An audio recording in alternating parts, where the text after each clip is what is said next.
So there are three main spots that I see people bending their spine and getting it to do things that we don't want it to do when they do their get up. The first one is the roll to hand. So if you're doing your roll to hand, there's times where you'll start here and you'll see people, and I'll go this way, and they'll launch their head forward and literally curl their body up as a way of getting into that first position.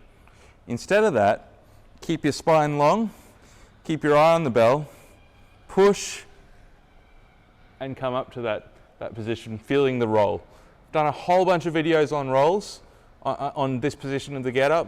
Track down one of those, but it's a long spine through that position. The next position that people run into problems is the low sweep. All right, so people will come through, and as they come through, they'll slingshot their body and kind of create this big bend as they're doing it. All right, keep your posture stable as you're doing it, as you're doing the low sweep, and take all the weight here, and then you just come through and you stay proud, keep your posture where it wants to be.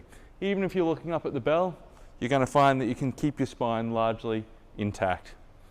All right, the third position is our hinge as we're coming up into our lunge. So people will come in this position, and sometimes it's because they've put that leg through and they create this big bend in their spine. So finding that straight line is a good starting point.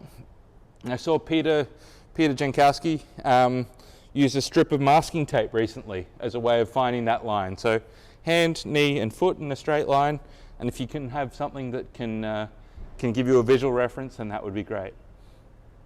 All right, but as you come up, you want to hinge and lock. So my pelvis is doing this movement, all right, which coincidentally, when you're doing your windmill, is the same sort of thing.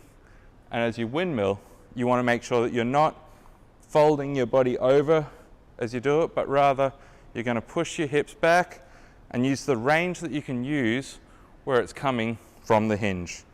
All right, so as I windmill, I'm under the weight, I push back and use the range where my hip and my rib cage maintain their relationship. So as I come down, that doesn't want to run away, it wants to stay in the same situation. A lot of information. Have a play with those and let me know how you go.